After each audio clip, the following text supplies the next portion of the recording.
Good evening and welcome to tonight with Faria. London Avenfield flats का फैसला आने वाला है। इलेक्शन से पहले बहुत बड़ी डेवलपमेंट होने जा रही है।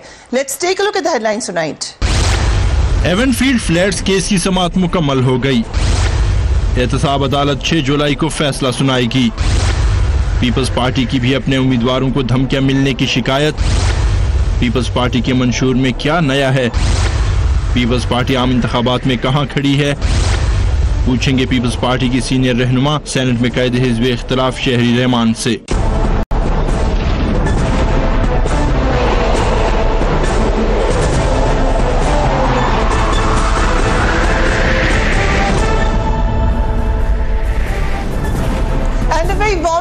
शो एक जानिब इंतखाबी सरगर्मियां जारी है तो दूसरी तरफ जो बड़ी अहम डेवलपमेंट हुई वो ये कि शरीफ खानदान के खिलाफ एहतसाब अदालत में लंदन फ्लैट्स केस की समाअत आज मुकम्मल हो गई। एहतसाब अदालत ने 6 जुलाई को इस मुकदमे का फैसला सुनाने का ऐलान किया है। मियां नवाज शरीफ और मरियम नवाज को 6 जुलाई को तलब कर लिया गया है। ये हम जानते हैं कि वो लंदन में मौजूद हैं। उनकी मरियम साहबा की वालिदा की तबीयत खराब है। ये फैसला इलेक्शन से सिर्फ 19 रोज कबल आ रहा है और यकीनन इसका इंतखाबात पर बड़ा गहरा असर होगा। जो भी फैसला है आइदर वे, लेकिन अभी तक जो प्रेडिक्शंस हैं उसमें लग ये रहा है कि प्रेडिक्शन ज़्यादातर डूम एंड ग्लूम की हैं from PMLN's point of view. दूसरी तरफ तहरीक इंसाफ और पीपल्स पार्टी की इंतखाबी मुहिम तेज हो चुकी है, मगर पंजाब में पीपल्स पार्टी बहुत कोशिश के बावजूद भी पीछे दिखाई देती है और मुकाबला PTI और PMLN के दरमियान ही है। उसके उम्मीदवार पार्टी टिकट के बजाय जो पीपल्स पार्टी है आज़ाद इलेक्शन लड़ने को तरजीह दे रहे हैं। पंजाब में एक और निशान बड़ा मशहूर हुआ है और वो है जीप का निशान। आज मरियम नवाज साहबा ने ट्वीट कर दी कि ये तो खलाई मखलूक का निशान है। इस हवाले से कल जब इंटरव्यू दे रहे थे सदर प्रेसिडेंट जरदारी साहब, उनसे जब पूछा गया उन्होंने क्या कहा, very interesting answer, let's watch him. जो जीप के निशान वाले उम्मीदवार हैं वो बड़ी तादाद में जीत जाते हैं और हंग पार्लियामेंट आ जाती है, फिर क्या होगा? तो फिर वो डिक्टेट करेंगे जिस तरह उन्होंने सेनेट के इलेक्शन में डिक्टेट किया, जिस तरह सेनेट के। तो आपको ये लग रहा है कि इस 25 जुलाई के इलेक्शन के बाद भी कोई संजरानी साहब प्राइम मिनिस्टर बनेंगे? क्यों नहीं हो सकता? Anything is possible in love and war. तो इस मर्तबा भी आप संजरानी साहब को सपोर्ट करेंगे? नहीं, फिर हम सोचेंगे उस वक्त। सेनेट का जिक्र आया तो I am very honoured to have कायद हिज़्ब इख्तिलाफ सेनेट हमारे साथ मौजूद हैं। फॉर्मर एम्बेसडर भी रह चुकी हैं, फॉर्मर इंफॉर्मेशन मिनिस्टर भी रह चुकी हैं शहरी रहमान साहब। Thank you very much and very warm welcome to the show. Can hear me? आवाज आ रही है आपको? जी बिल्कुल, आपकी आवाज़ आ रही है and I hope you heard former president Zardari. उन्होंने कहा कि everything is fair in love and war और आप क्योंकि सेनेट में बड़ी अहम पोजीशन पर हैं और आपके इसके बारे में स्टेटमेंट भी आ चुका जो बातें की गई थी सेनेट के इलेक्शंस में, मगर जरदारी साहब ने क्या कहा है कल? जी, उन्होंने तो एक सिचुएशन जो उभरती हुई नज़र आ रही है, कभी आपको नज़र आती है, कभी और उस पर कमेंट करता है, उसकी बात की है। और आप देखेंगी कि उन्होंने तो कोई इसमें हतमी इस किस्म का ना तज्जिया ऑफ़र किया, क्योंकि हमारा काम नहीं है जी तज्जिया करना। हमारा काम है इस वक्त अवाम के साथ और आपके तवस्सुत से एक सच की बुनियाद पर, हक़ाइक़ की बुनियाद पर गुफ्तगू करनी, और उन्होंने वही की है। वो कह रहे हैं जो हम तो नहीं प्रिडिक्ट कर सकते, हम तो नहीं कह सकते क्या होगा, हम एक रुझान की बात कर सकते हैं। और हमारी इस वक्त तवक्को है, मैं आपको बताऊंगी, मैं अभी वापस आई हूँ इंटीरियर सिंध से, जहाँ चेयरमैन बिलावल भुट्टो जरदारी की भी कैंपेन जोरों शोर पकड़ती जा रही है। अवाम का एक समंदर आ रहा है। फॉलो कर रहे थे आप ट्विटर के ऊपर, उसको काफी पिक्चर्स भी आपने अपलोड किए हैं वहाँ से। क्योंकि बहुत दफा जी मीडिया ब्लैकआउट हो जाता है, तो मोमेंटम खासा है और अवाम की इस वक्त मोहब्बतें भी नज़र आ रही हैं और एक बहुत बड़ा हुजूम जैसे उनकी वालदा के लिए निकलता था अब निकलना शुरू हो गया। क्योंकि हमने एक्चुअली ये कराची से तो वो अपने हल्के में गुजर रहे थे, वो कोई रैली नहीं निकाली थी, लेकिन अब वो जब जैसे जैसे गुजरते चले जा रहे हैं, हमारी अब ये प्लानिंग है कि हम कराची से खैबर तक ये सफ़र जारी रखेंगे। और आप देख रहे हैं हर जगह उनको बहुत ही बड़ी बहुत मोहब्बतों से बड़ा मकबूल किया जा रहा है, और एक जो रिसेप्शन हो रहा है मैं समझती हूँ वालहाना है, और बड़ी गुलाब पाशियाँ बहुत लोगों से देखी भी नहीं जा रही हैं, लेकिन हो ऐसी रहा है। और मैंने इसलिए हमने सोशल मीडिया पे इसलिए डाला हुआ है कि कोई अभाम ना रहे, कोई कंफ्यूजन नहीं रहे। हम रूट भी पहले से बताते हैं जो हम लोगों की डिमांड पर करते चले जा रहे हैं, और ये कराची से खैबर तक काफिला जारी रहेगा। बाय रोड हम ज्वाइन करते रहेंगे, आगे आते पीछे रहेंगे। ये एक बहुत अहम आवाम से मिलने की और लोगों से अपना मंशूर शेयर करने की बड़ी अहम एक्सरसाइज है, क्योंकि आपने देखा होगा कि पीपल्स पार्टी ने अपना मंशूर भी लॉन्च कर दिया, और अभी तक किसी पार्टी ने जी बिल्कुल बिल्कुल उस पर भी आ रही हूँ। और ये जो आपने ट्वीट की थी वो मैं प्रोड्यूसर साहब से कहूँगी दिखाएं भी। आपने कहा sea of people the night thronged Bilawal Bhutto Zardari People's Party's caravan, so it took 14 hours instead of a few to get from Karachi to Tando Mohammad Khan. आगे भी आपने ट्वीट्स किए हैं। सो आपने अभी ये कहा कि वक्त के साथ साथ ये बढ़ता जा रहा है, और मोहतरमा की जिस तरह क्राउड वो पुल करती थी वो है। तो can we are you saying कि पिछले कुछ अरसों में, या ये हम समझ लें पिछले इलेक्शन से अब तक बिलावल भुट्टो ज़रदारी ज्यादा पॉपुलर हो गए कि ये बिलावल भुट्टो ज़रदारी की चेयरमैन पीपल्स पार्टी की पहली मैस कॉन्टैक्ट कैंपेन है, जिसे कहते हैं ना आवाम से मिलने की। तो सिलसिला हर सियासतदान के लिए जारी होता है, कचेरी होती है, मीटिंग्स होती हैं, विजिट्स होते हैं, लेकिन ये जो इस वक्त चल रहा है आप देख रहे हैं, ये जो एक तबातर से एक के बाद एक शहर रुकते जा रहे हैं। और कराची में जब हम कराची से निकल रहे थे तो वहाँ भी एक वालहाना इस्तकबाल हुआ है, और बार बार हमने देखा कि हमें रुकना, वो खुद बेसाख्ता रुकते चले गए एयरपोर्ट की तरफ। जैसे जैसे आवाम को इत्तला हुई, क्योंकि एकदम काफिला आहिस्ता हो गया, लोग मिलते चले गए, बढ़ते चले गए, ये एक समंदर बनता चला गया अवाम का और लोगों का। तो ये एक मंशूर वो अपना हर जगह आपने देखा होगा नजरियाती तौर पर शेयर करते जा रहे हैं, और ये वाहिद कैंपेन है जो मंशूर से शुरू हुई है और नजरिए और इश्यूज की बुनियाद पर ये कैंपेन चल रही है, बजाय इसके कि मैं आपसे वोट का मुतालबा करूं किसी और इशू पर। इस वक्त और किसी पार्टी ने अभी 3-4 दिन हो गए, हमने तो लॉन्च कर दिया था इस्लामाबाद में नेशनल प्रेस क्लब में, बाकायदा एक तकरीब के जरिए, किसी 5 स्टार होटल में नहीं हुआ है। और पूरी जो कैंपेन चल रही है वो हमारे सामने है, हम उसको भी डिस्कस करेंगे जी। वो हमारे सामने, और मैं आपको इतला दूं कि परसों यानी जुमेरात के दिन PMLN भी अपना मंशूर पेश करने जा रही है। इसमें कोई शक नहीं है, Peoples Party was the first one जिन्होंने ये मंशूर पेश किया। हमें एक वक्फे की तरफ जाना है, उसके बाद हम नजर डालेंगे और बहुत सारे दीगर मामला हैं जिन पे we will be asking senator Sherry Rehman. Keep watching.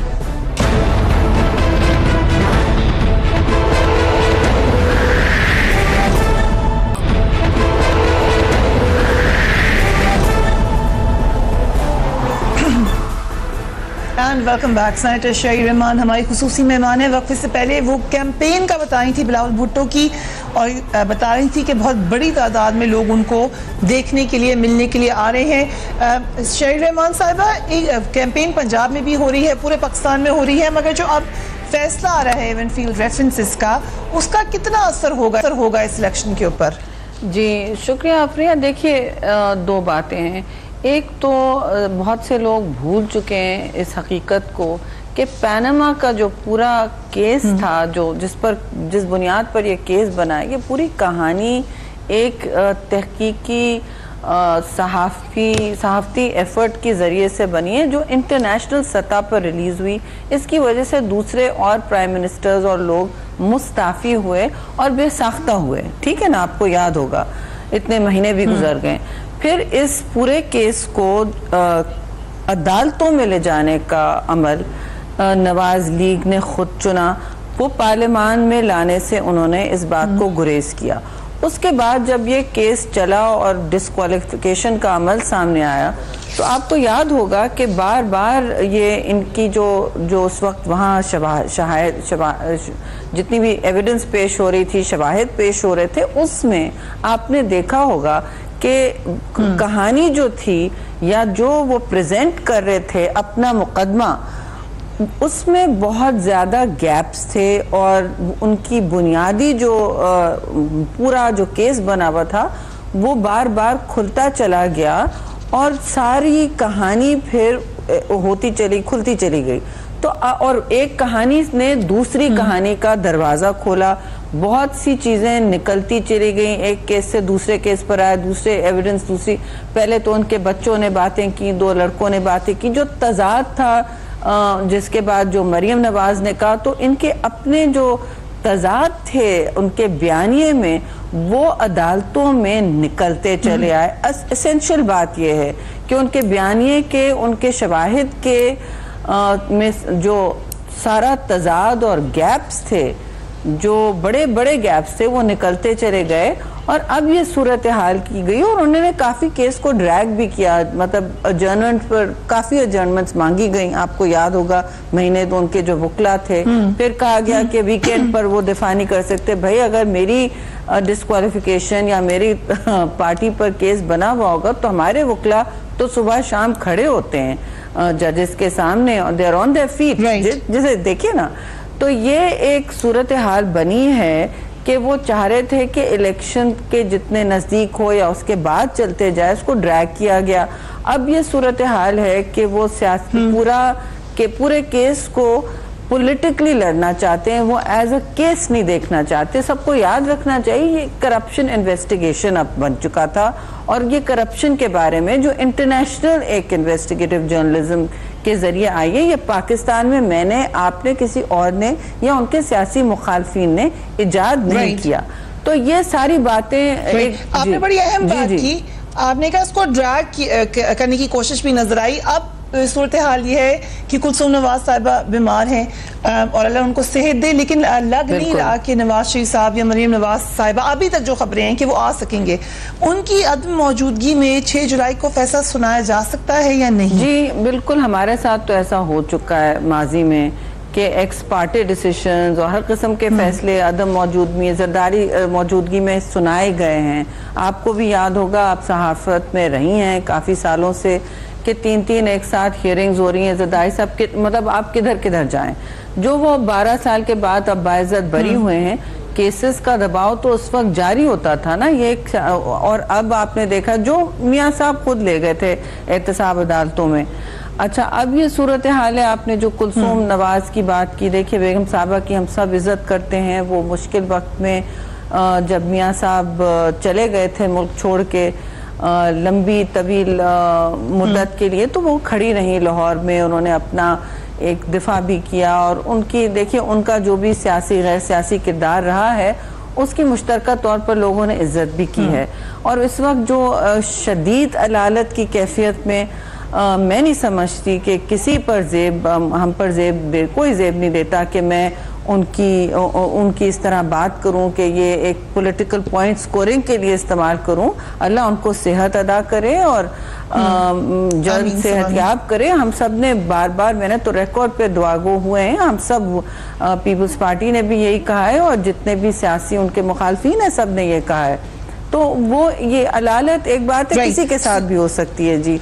तो आप अपने दुश्मनों पर को भी इस तरह की बद्दुआ नहीं देते, लेकिन वो सियासी शहादत का अलग जो लिबादा ओढ़े हुए हैं कोर्ट्स में, और दूसरा कि हमें क्यों निकाला गया, भाई ये सवाल तो आप अदालती सतह पर इसको जवाब दें। लेकिन उन्होंने पॉलिटिकल केस बनाया है, उन्होंने इसको अदालती सतह पर लड़ा ही नहीं है, अदालतों में भी उन्होंने इसको सियासी तौर पर लड़ा है, क्योंकि उनके पास अदालती और जी लीगल आंसर्स नहीं है उनके पास, तो वो उसको पॉलिटिकल बनाना चाहते हैं। अभी जो आपने बात की जी, राइट उसी से ऑन अ लाइटर नोट, क्योंकि अभी आपने देखा होगा अदलिया ने भी कहा कि पीपल्स पार्टी पर आफरीन है, और ये बात बहुत लोगों ने महसूस भी की। But on a lighter note, क्योंकि आप मिलती भी रहती होंगी गिलानी साहब से, कभी गिलानी साहब ने नहीं सोचा कि मैंने क्यों निकाला की कैंपेन की?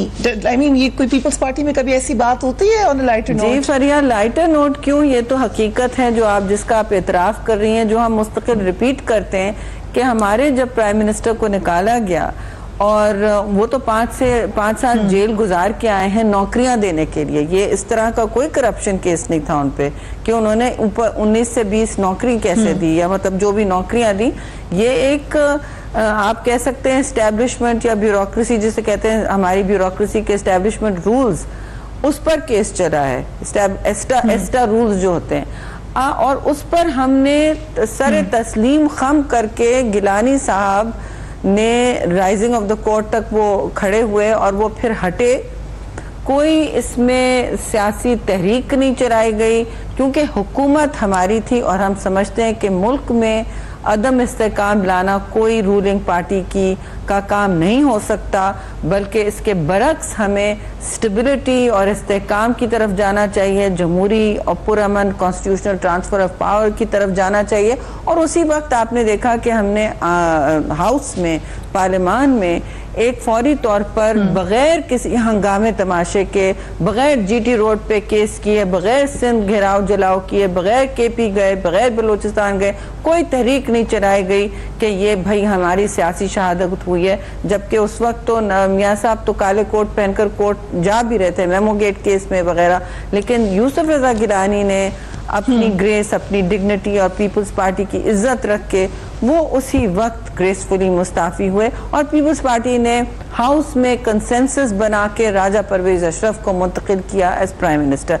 अब आप बताएं हुक्मरान जमात की क्या जिम्मेदारी होती है, बजाय इसके कि हम उस वक्त हमने स्वात में, आपको याद है, झंडा निकाला जा रहा था पाकिस्तान का, बीबी का पूरा की शहादत के बाद हम फोकस थे कि हमने अपने मंशूर के वादे निभाने हैं, बीबी का वादा निभाना है, और जितनी हम डेवोल्यूशन पर फोकस थे, एनएफसी अवार्ड, कंसेंसस बिल्ड करना, नेटो सप्लाई लाइंस पर पार्लियामान का कंसेंसस, मुश्किल वक्त में पाकिस्तान घिरा हुआ था मुश्किलात से, उससे निकाला पाकिस्तान को खारजी और इकोनॉमिक सतह पे ऑयल प्राइसेस तो तिगनी हुई। ये आप बिल्कुल सही कह रही हैं। 18वीं तरमीम एंड इकोनॉमी के ऊपर भी सब कहते हैं कि उस वक्त आपके पास वो लेवरेज नहीं था जो पीएमएलएन के पास था, लेकिन फिर भी गवर्नेंस के हवाले से सवालात भी हैं शहीद रहमान साहब, जहाँ पे तारीफ है। लेट्स हैव अ लुक, आपके मंशूर पर देख लेते हैं। पाकिस्तान में 40 लाख नौजवानों को सालाना नौकरियां चाहिए होती हैं। नौजवानों को रोजगार फराहम करने के लिए एक नया सरकारी इदारा कायम किया जाएगा।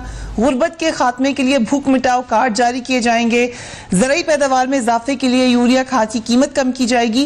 काफी आपने टारगेट किया है गरीब आवाम को, जो थी पीपल्स पार्टी की उस तरफ जाने की। लेकिन अगर फिर हम दोबारा जिस टेन्योर में बहुत सारी अच्छी बातें जो आपने अभी गिनवाई है, आई एग्री विद यू, मेरे को उसमें ये शिकायत भी रही कि जो इदारे थे, मसलन PIA हो गया, स्टील मिल हो गया, उनको नहीं ठीक कर सके, और जो मामला जहां से गरीब का फायदा होना था वो नहीं हो सका। सो वो गवर्नेंस में कमी तो नजर आती है, उसके ऊपर शिकायत भी है। क्या अगर दोबारा मौका मिला तो सिर्फ तवज्जो दी जाएगी? आप किसी भी हुकूमत को किस वक्त भी मौका दें, गवर्नेंस में साउथ एशिया के सारे मतलब पूरे डेमोग्राफिक प्रेशर्स इतने हैं कि लोग हमसे पूछते हैं कि जी गवर्नेंस में बिल्कुल अभी जमहूरी हुकूमतों को जितना चलती जाएंगी उतनी जवाबदेही और गवर्नेंस में बेहतरी लानी पड़ेगी। और मैं नहीं कह रही कि हमने बिल्कुल दूध और शहद के मतलब दरिया बहा दिए, नहरें बहा दी, ऐसा नहीं है। हमने हर सतह पर एतराफ़ किया है कि जी फलां चीज़ में कमी रही है। लेकिन आपने जो कहा, देखिए 60% पाकिस्तान इस वक्त ग़िज़ाई किल्लत का शिकार है, फूड इनसिक्योर है। तो हमारी जिम्मेदारी बनती है कि हम पहले उस पर फोकस करें और उस अपने रोटी कपड़ा मकान की कोर वैल्यू को आगे लेके चले। और आपने देखा कि चेयरमैन बिलावल ने पानी पर भी तरजीह दी। किसी और पार्टी ने, मैं अफसोस से कहूंगी, 2 साल से हम पार्लियामान में चीख रहे हैं, मैं बजाते खुद मुस्तकिल लोग बोर हो जाते थे, कवरेज भी कभी नहीं मिलती थी। लोग कहते हैं ना पानी पर बात नहीं की, क्लाइमेट स्ट्रेस और पानी पर इतनी बात की थी कि चेयरमैन रजा रबानी तंग आ जाते थे, कह रहे मैं आपको बिल्कुल मौका दे रहा हूँ बिकॉज ये अहम बात है। वो भी एतराफ करते थे, अब भी यही होता है, लेकिन किसी ने और ने सोच नहीं की। अब मैं आपको बताऊं, गिनवाऊं, मुझसे किसी ने पूछा कि आप याद दिला रही थी कि छोटे डैम बनने चाहिए, कितने डैम आपने बनाए, मैं आपको लेके चलूं या कितने लोगों को लेकर? दरावर डैम हम सोशल मीडिया पे कैंपेन चलाते हैं, वो भी कोई देखने तैयार नहीं है कि दरावर डैम बनाया है। और रिजर्वायर्स हैं, जाल बिछाया हुआ है, थर को जरखेज कर दिया है, आरओ प्लांट्स वहां लगे हैं जो अब कह रहे हैं कि इस्लाम कोर्ट और मिट्टी वाले हम बंद करने वाले हैं, मेंटेनेंस कॉन्ट्रैक्ट नहीं देंगे। देखिए, और फिर यहाँ पे पहला एक सूबा है और जो पीपल्स पार्टी की हुकूमत है जहां कंजर्वेशन, पानी का जो आबी ज़खायर हैं पाकिस्तान के, जो बचाने पड़ेंगे, हर चीज हम बड़े बड़े डैमों से और बड़े बड़े एक्सपेंडिचर प्रोजेक्ट से नहीं कर सकते। दुनिया अब बड़े डैमों से दूर हटती चली जा रही है। हमारे पास 2 बड़े डैम हैं, तदबेला और मंगला, उनको मेंटेन करना, उनको डीसिल्ट करना बड़ा हंगामा, मतलब बड़ा काम रहता है और इनकी अपनी जगह है। बेशक हम चाहेंगे कि भाषा भी बनाए, लेकिन उसकी रिसोर्सेज, उसको मोबिलाइज करना, वो आपका टारगेट जरूर रहे, लेकिन आपका काम होना चाहिए आप रिजर्वायर्स बनाना, कनाल्स की लाइनिंग करना, जो कोई और नहीं कर रहा है। हमने 1800 किलोमीटर कनाल्स की लाइनिंग शुरू कर दी और कर हतमी तौर पर खत्म की है। मैंग्रोव्स के सबसे बड़े फॉरेस्ट सिंध में लगे हैं, गिनेस वर्ल्ड रिकॉर्ड तोड़ दिया गया, लेकिन आप सुनेंगे नहीं। अब हम इश्तिहार आपके टैक्स पेयर मनी से बार बार इस पर तो चलाएंगे नहीं ना, लेकिन ये अहम काम है। और आपकी as a former information minister and a former journalist, I can see कि आपको काफी शिकायत है मीडिया से। नहीं, मुझे शिकायत नहीं है, देखिए, क्योंकि मीडिया वैसे भी दबाव का शिकार है, लेकिन जैसे आप कह सकती हैं कि आपकी गवर्नेंस पे शिकायत है, मैं भी कह सकती हूँ कि जी जो सस्टेनेबिलिटी और अवाम के इश्यूज हैं, वो तो सारी दुनिया का मीडिया का तरीकेकार ये है कि they never make it to the news. जी, गुड न्यूज का सबको पता है कि आहिस्ता आहिस्ता अब रेंगती जाती है और बैड न्यूज तो बिल्कुल अपनी परों पे पहुंचती है और बार बार जोर आपका तो फिर भी मैं कहूँगी शो खैर खासा जिम्मेदाराना होता है और रेटिंग्स की तेजी में आप, हाँ बिल्कुल, दिस इज अ फैक्ट। तो इतना तो मैं जरूर आपको कॉम्प्लीमेंट करूंगी कि आप ऊंचा ऊंचा तेज तेज झगड़े की आवाज में नहीं बोलती, झगड़े नहीं कराने की कोशिश करती। आप किसी मंतकी अंजाम तक आर्ग्यूमेंट को ले जाना चाहती हैं कि उसमें कोई हतमी बात हो जो अवाम हौसला पकड़े कि भाई हमारे मीडिया वाले भी और हमारे सियासतदान भी और थॉट लीडर्स जो भी हैं वो हमारे किसी हौसले की बात कर रहे हैं, हमें कुछ देना चाहते हैं, हमारे सामने जवाबदेह होना चाहते हैं। ऐसा नहीं कि सिर्फ हम सेंसेशनलिज्म पर मबनी चैनल, फिर तो आप एंटरटेनमेंट चैनल बन गए ना, अब तो न्यूज तो नहीं रहे और डिस्कशन आपका फिर मौजूद नहीं रहा। अच्छी बातें की हैं कि मेरा बिल्कुल दिल नहीं चाह रहा मैं ब्रेक लूं। I thank you so much for your wonderful compliments, but will take a quick break and Shahir Rahman who is a personal favourite as a politician also. After break we will be right back.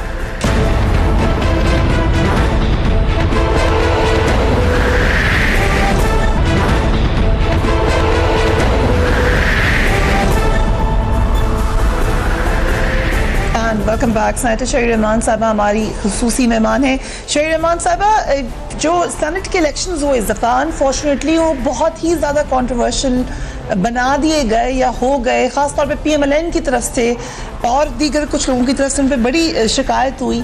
अब यही बात कह रही है PMLN दोबारा कि general election भी, क्योंकि उनका ख्याल था कि कोई और ताकत थी वहाँ पर बिहाइंड द सीन्स, जो बार बार कहते भी रहे, सादिक संजरानी साहब के ऊपर डायरेक्ट अटैक होता रहा। तो ये कितना फेयर था ये अटैक या कितना अनफेयर था, और इन इलेक्शंस में कितना खदशा है, जैसे कि PMLN को लग रहा है कि फेयर इलेक्शंस नहीं होंगे? देखिए, PMLN को अब लग रहा है कि फेयर इलेक्शंस नहीं होंगे। हम तो हमेशा तहरीक चलाते रहे हैं कि इलेक्शंस शफाफ हों और मुनसिफाना हों, ये 2 बातें बहुत ज़रूरी होती हैं। और पाकिस्तान जैसे मुल्क में और आपने ये इस तरह का बिल्कुल लेवल प्लेइंग फील्ड देना ये बहुत अहम है, क्योंकि जमहूरियत का एक यहाँ पहले शब खून आपने देखा है कितनी दफ़ा मारा जा चुका है। आइन मुअत्तल हुआ, क्या क्या हुआ, ताले आज़म आए, क्या क्या नहीं हुआ पाकिस्तान में जमहूरियत के साथ और अवाम के मैंडेट के साथ। तो अब जब मियाँ साहब कहते हैं वो आपकी बातें एक तरफ मैं नहीं जो कह रही हूँ कि वो गलत हैं, बात यह है कि देखिए मुतनाज़ा करना इलेक्शन को कोई छोटी बात नहीं होती है, इसके पीछे ठोस शवाहिद होने चाहिए। और आपको याद है 2013 के इलेक्शन पर भी पीपल्स पार्टी ने कहा था ये रिटर्निंग ऑफिसर्स का इलेक्शन है, हम इसके रिजल्ट से मुतमईन नहीं हैं, और जिस तरह ये कंडक्ट हुआ खासतौर से पंजाब में हमसे सीटें छीनी गई हैं। ये बात रिकॉर्ड पर है और की गई है बार बार, लेकिन ये बात भी रिकॉर्ड पर है कि पीपल्स पार्टी ने कहा कि हम आईनी पुरअमन मुंतकली इस वक्त इक़्तिदार की अपनी तरजीह बनाना चाहते हैं, और ये तरजीह हमने हर चीज़ और अपने जो सियासी इस वक्त फ़ायदे हैं जो भी हैं उसको पीछे रख के, एक तरफ रख के हमने ये फैसला किया कि हम आगे बढ़ेंगे पीसफुल। और हमारी हुकूमत भी नहीं बन रही है, अगर हमारी हुकूमत बन रही होती तो फिर तो कोई बात ही नहीं थी, लेकिन हमने कहा नहीं, ये बहुत पावरफुल और अहम मैसेज है पाकिस्तान के लिए, अपनी आवाम के लिए और आदमी दुनिया के लिए कि हम मैच्योरिटी की तरफ जा रहे हैं। अब इस वक्त उन्होंने अभी से मुतनाज़ा कर दिया इलेक्शन को, उन्होंने तो अब आज नहीं किया, जब इलेक्शन कैंपेन शुरू होने को जा रही है, उन्होंने तो अपना मंशूर नहीं लॉन्च किया है। जिन जमातों ने अभी तक इशू पर इलेक्शन नहीं करना है, अवाम की असल मसाइल पर फोकस नहीं करना है, हम समाजी इंसाफ पर करते हैं समझें, तो जो भी उनकी तरजीह हो, बिजनेस हो, जो पिछली दफा उन्होंने पंखे झलझल के कहे कि हम बिजली पानी का सैलाब भी आएंगे, तो वो तो नहीं हुआ ना। वो उस इशू पे भी इलेक्शन, वो किसी इशू पर इलेक्शन नहीं लड़ रहे हैं, अवाम के मसलों पर इलेक्शन नहीं लड़ रहे हैं, वो अपनी जात का इस वक्त इलेक्शन लड़ रहे हैं। मुझे तो ऐसा लगता है जो तंजीमों ने अभी तक मंशूर नहीं लॉन्च किया वो इस वक्त क्या कहेंगे कि इलेक्शन मुतनाज़ा है या नहीं है, वो तो हमें कहना चाहिए, क्योंकि इस वक्त हम चाहते हैं कि इलेक्शन जिस तरह भी हो बिल्कुल शफाफ और बिल्कुल इस तरह का हो कि कम से कम मुतनाज़ा हो। जो फील्ड में नजर आ रहा है उसके खदशात तो हमने ऑलरेडी इजहार करने शुरू कर दिए हैं, हमें भी बहुत सारे खदशात हैं, लेकिन हम फिर भी इश्यूज की सियासत करते चले जा रहे हैं। भुट्टो साहब ने कहा कि हम पर वेरी फेयर पॉइंट कि आपने मंशूर क्यों नहीं पेश किया अभी तक, लेकिन जो बिलावल भुट्टो, क्योंकि ये रिलेटेड है, क्विकली उन्होंने कहा कि नहीं, बाकी जमातों ने, आपने बिल्कुल राइटली पुट, लेकिन जीडीए कठपुतली अलायंस है, बिलावल भुट्टो साहब ने कहा, उन्होंने कहा हमारे जो उम्मीदवार हैं उनकी वफादारियां तब्दील कराई जा रही है, इसी किस्म का इल्जाम पंजाब में मियां साहब लगा रहे हैं। तो ये तो फिर अगर ऐसा हो रहा है ये कितना खतरनाक है नेक्स्ट इलेक्शन, ये कौन करा रहा है फरिया? ये तो बल्कि इल्जाम हमारी पंजाब तंजीम और मरकजी तंजीम ने भी पंजाब के हवाले से भी लगाया है कि मतलब उठा के इन्फ्लुएंस केपी खैबर पख्तूनख्वा हमारी तंजीम चीज के कह रही है।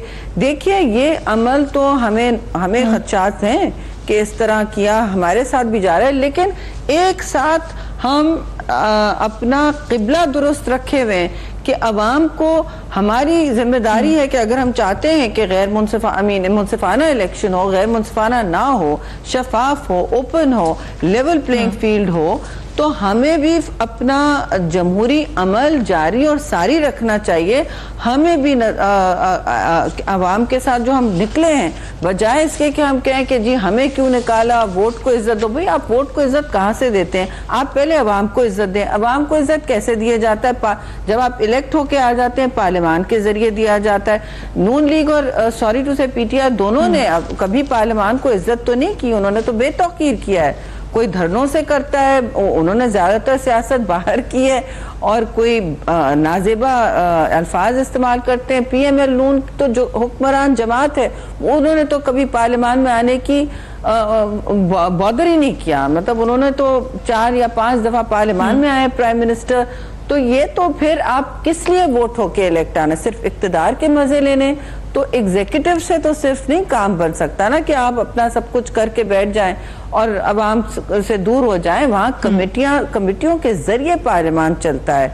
ये संजीदा काम इन्होंने नहीं किया। फिर आप कह रहे हैं कि हम भाई नहीं हमारे वोट को इज्जत दो। ये तो उन्होंने एक सियासी शहादत का तराना बना दिया है। और ये मसाला इलेक्शन, लेकिन वफादारियां कौन तब्दील करा रहा है? पॉलिटिकल इंजीनियरिंग हो रही है अभी भी। देखिए हमने तो बहुत वाज़ेह तौर पर कहा है, इसमें कोई अभान नहीं है कि पीपल्स पार्टी के साथ पंजाब में ये हुआ है, GDA के हवाले से आप कह लें, तो जो कुव्वतें और आप इस्टेब्लिशमेंट कह लें, जो भी कह लें, ये हम खुल के कह रहे हैं, तो जो करती रही है, हमें तो लग रहा है कोई एक दूसरे कर रहे हैं, हम सब कर रहे हैं, ये हम ये नहीं कहेंगे जी फला मखलूक है, लेकिन हमारा काम ये होना चाहिए कि अपना रिलेंटलेस मोमेंटम रखें, जो इस वक्त आप देख रहे हैं चेयरमैन बिलावल रखे हुए हैं, हम अपना मंशूर लेके अवाम में निकल पड़े हैं, और आप देख रहे हैं दूसरी जमातें क्यों ये नहीं कर रही। भाई आप क्यों नहीं कर रहे? आप इश्यूज लाएं, आप अपनी बात मनवाएं, आप हौसला दें लोगों को कि सियासतदान का ये अमली काम है और हम जमीन पर किन हकीकतों को लेके साथ चलना चाहते हैं, क्या मंशूर है हमारा, क्या वादे कर रहे हैं हम, जमहूरियत का मतलब क्या है। अगर आप गैर जमहूरी कुव्वतों की बात कर रहे हैं तो हाय वावेला तो मचाना काफी नहीं होता, वो तो हमने सारी जिंदगी बर्दाश्त किया है, उसका सामना किया है, तो हाय वावेला ही आपकी पूरी इलेक्शन कैंपेन होती है, ये तो नहीं हो सकता ना।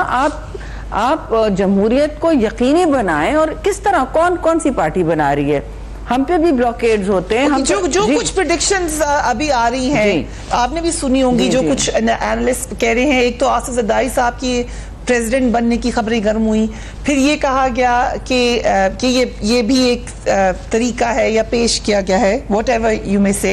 सेकेंडली हंग पार्लियामेंट का सब कह रहे हैं कि हंग पार्लियामेंट ही लग रही है, and that's not based on rumours, ये एक एनालिसिस है देख करके कौन कौन सी पार्टी कहाँ पे कितनी सीट्स लेगी, किसी की सिंपल मेजॉरिटी नजर नहीं आ रही अभी तक।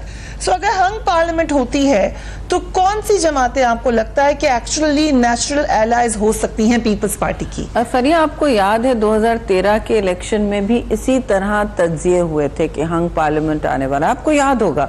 मैं उस वक्त अमेरिका में सफीर थी और मुझे वापस भेजा गया कि केयरटेकर हुकूमत ने रिक्वेस्ट की कि आप ठहरें, तो मैं सारा इलेक्शन की गर्मी और सर्दी मिस कर रही थी वहां से, लेकिन मैंने ये जरूर देखी थी पेशन गोई और तज्जिए, जाहिर है ये सब हम सब के आपका काम होता है, खासतौर से मीडिया करता है कि ये ट्रेंड्स हैं और ये हंग, तो उस वक्त भी हमने कहा था कि ये एक अननेचुरल मेजॉरिटी की क्रिएट की गई है, और आपको याद है कि बिल्कुल उन प्रेडिक्शंस के बरक्स ये हुआ। और अब आप कह रही हैं कि आप आगे जाके क्या देख रहे हैं, अगर इस तरह का हंग पार्लियामेंट हुआ या इस तरह इलेक्शन छीना नहीं गया तो क्या होगा। देखिए, हंग पार्लियामेंट की एक जीती जागती को चलाना, एक जीती जागती मिसाल हमारी हुकूमत 2013 की 2007 से 2013 तक चली है। मैं आपको बताती हूँ, केस स्टडीज बन रही हैं दुनिया में, हाउ टू डेमोक्रेटिक इंस्टीट्यूशंस जो देखते हैं इमर्जिंग डेमोक्रेसीज को, तो कोalition गवर्नमेंट्स को चलाने की केस स्टडी बनती है 2007 और 13 की तक जो हमारी पिछली गवर्नमेंट थी। पीपल्स पार्टी ने ना सिर्फ अनलाइकली कोalition पार्टनर्स को साथ लेके चला, लेकिन अक्रॉस द आइल्स, यानी कि ऑपोजिशन बेंचेस को भी अक्सर व बेशतर, आपको याद है गिलानी साहब का पूरा और जरदारी साहब का भी मुस्तकिल मोमेंटम और फोकस इस पे होता।